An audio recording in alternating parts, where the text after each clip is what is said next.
Le témoin normal et véritable, c'est quelqu'un qui a expérimenté quelque chose et il en parle. Le témoin est un producteur de preuves. On a recours à lui pour apporter la preuve et pour communiquer la vérité. L'évangélisation n'est pas une manière de parler ou de faire, mais c'est la voie de communiquer la vie de Dieu à un homme qui est coupé de Dieu.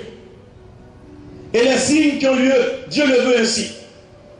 Celui qui dit non à Dieu a péché. Celui qui refuse d'accomplir ce que Dieu commande est dans le péché. Celui qui fait ce que Dieu ordonne de faire est dans l'obéissance. Celui qui va faire le contraire de ce que Dieu demande, cette personne est dans le péché. Il n'y a pas plusieurs formes de péché. Le péché, c'est le péché. Tu as désobéi à Dieu, tu as péché. Dieu dit d'aller prêcher l'évangile et de produire des signes pour accompagner la parole. Toi tu dis non, tu veux autre chose. C'est le péché. Alléluia. Et moi ce dimanche, je n'ai pas envie de pécher. Je veux seulement glorifier un seul, le Père des cieux qui fait du bien à son peuple. Et à Jésus qui est mort une fois pour moi, pour me sauver, pour me sanctifier. Il me donne l'autorité gratuite. Parce que moi j'ai cru en lui. Et partout où je vais, il marche avec moi. J'annonce sa parole, les signes vont m'accompagner et les signes accompagneront à coup sûr. Le Dieu d'Abraham, d'Isaac et de Jacob, le Dieu de l'Église catholique est le Dieu qui prend soin de l'homme dans son esprit, dans son âme et dans son corps. C'est pourquoi quand il va à la messe, fais attention aux paroles du prêtre. Quand il consacre l'Eucharistie, il demande à Dieu que le corps du Christ devienne un canal, une occasion de guérison du corps et de l'âme. C'est ce que l'Église officielle croit. Ce que toi tu penses, ça ne m'engage pas. Ce que je pense ne t'engage pas. Mais ce que l'Église dit t'engage parce que tu es baptisé au nom du Père, du Fils et de l'Esprit par l'Église. Parce que l'Esprit de Dieu fortifie l'âme de son serviteur et son gloire pour l'accompagner dans la mission. Mais quand tu fais une œuvre inutile, tu t'épuises. Une dame m'a dit un jour, je ne suis pas habitué à faire les 1000 Ave. Elle va sur une paroisse où le curé a organisé une prière de 1000 Ave. Elle a fait un effort. Mais la prière a eu lieu en semaine et elle s'est dit, mais là, si je fais la prière, le matin je serai épuisé. Comment irai-je au boulot, au travail? Mais elle a obéi à la motion de l'Esprit Saint. Elle prie. Le matin, sa force a augmenté. Parce que le surnaturel était au contrôle. Là où le corps était limité, Dieu était en mouvement pour agir et opérer. Ce que Dieu veut que son peuple reçoive, entende et comprenne, c'est qu'il veut entrer en communion avec toi, un contact avec toi. Il veut te communiquer sa vie. Puisque lui, il est parfait. Quand il est présent, tout ce qui est agent de désordre et de maladie, de désordre et de confusion ne peut pas rester là.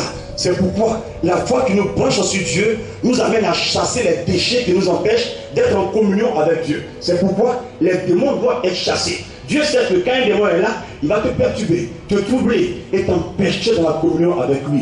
Donc chasse-le. Et il dit, quand un corps est malade pendant que le corps guérit, l'homme peut savoir que en lui, la vitalité est parfaite et totale.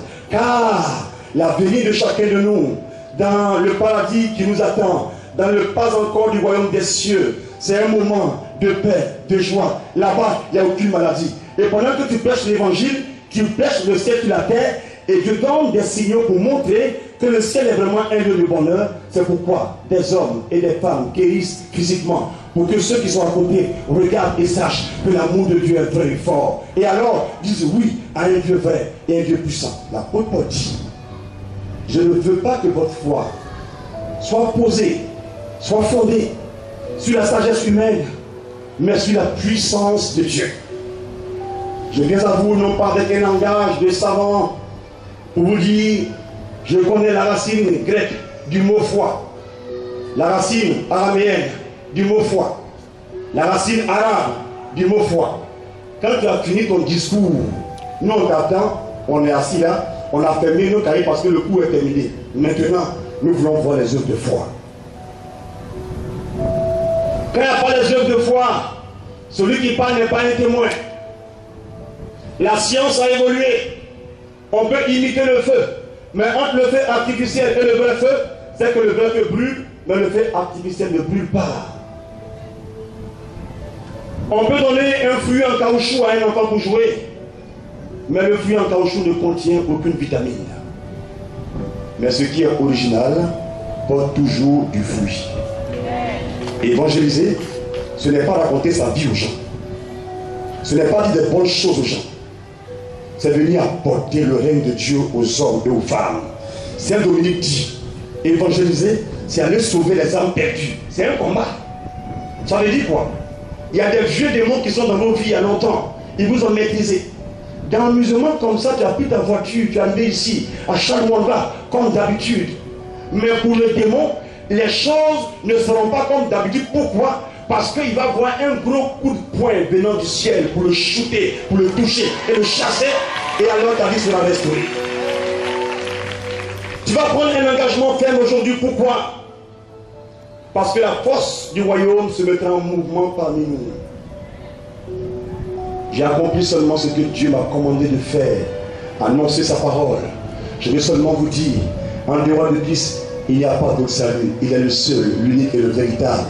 Si quelqu'un dit oui à Jésus, sa vie va commencer à prendre un tournant nouveau. Dis Amen, dis Amen, dis Amen, dis Amen. Regardez comment l'amour de Dieu agit. J'ai dit ça un jour, quelqu'un a été choqué. Parce que nous, souvent les catholiques, on est tellement intelligents qu'on entend ce qu'on n'a pas dit. Et on comprend ce qu'on ne veut pas dire. J'ai dit aux gens que la messe est le sommet et la source de la vie chrétienne. La messe est tellement importante que quand c'est bien préparé, les gens arrivent à bien vivre la messe. Je vous mets au défi.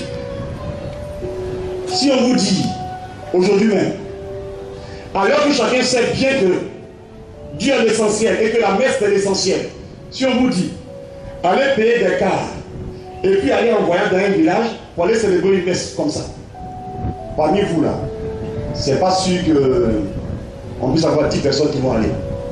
Pourquoi? Parce que pour toi, c'est pas un événement. Ça ne veut pas dire que tu ne sais pas que c'est important. Tout comme mettre au monde un enfant, c'est important. Mais quand une femme accouche, que tu ne connais pas la femme en question, est-ce que du coup, pour aller voir la femme qui a accouché? Non. Et pourtant, c'est important. Mais pour toi, ce n'est pas un événement. Amen. Mais le Père a dit, il a dit au stade de Boaké, quand il est arrivé, le stade était rempli de monde. Et devant ce monde, on a célébré une belle messe avec plusieurs prêtres. C'était beau, c'était glorieux. Et il a dit, si on avait demandé aux gens de venir célébrer seulement la messe, ils ne viendraient pas. Mais quand on dit qu'un prêtre est capable de prier pour que les malades guérissent, les gens viennent pour voir. Et pendant qu'ils viennent pour voir, on leur présente l'essentiel qu'est la messe. Voici la tactique de Dieu. Mais nous, on n'est pas là pour rien. Aujourd'hui, vous êtes là parce que vous aimez Dieu, c'est vrai. Mais les gens ont quitté Benjerville, ils sont allés loin pour venir ici parce qu'ils espèrent expérimenter la puissance de Dieu dans leur vie. C'est pour ça qu'ils sont là aujourd'hui. Et ceux qui sont curieux, quand ils verront les signes, leur foi sera fondée désormais sur la puissance de Dieu. Et alors, leur vie chrétienne va changer. J'ai vu beaucoup de gens qui allaient à la messe, mais ils ne voyaient pas la beauté de la messe. Mais quand ils ont découvert le vent du renouveau charismatique, ils sont revenus à la messe, maintenant ils pleurent, parce qu'ils voient la beauté et la grandeur de la messe. Pourquoi? Voici ce que moi j'ai compris. La messe, c'est pour ceux qui ont un grand niveau spirituel. Un enfant qui est au jardin ne comprend pas beaucoup de choses. Il préfère jouer. Mais quand il va jouer là, il va se développer. Quand il va grandir, il va commencer à découvrir d'autres valeurs. La messe est tellement sérieuse qu'on doit entourer la messe de beaucoup de choses. On doit faire des temps comme ça de prière, comme aujourd'hui, prier pour les gens, voir les délivrances, voir les guérisons. Et ces hommes et ces femmes-là qui seront guéris, qui seront libérés, on va leur dire que c'est le Jésus eucharistique qui a produit ces œuvres. Et alors, leur foi sera bâtie sur du solide. Si tu es d'accord avec moi, dis-moi et amen seulement.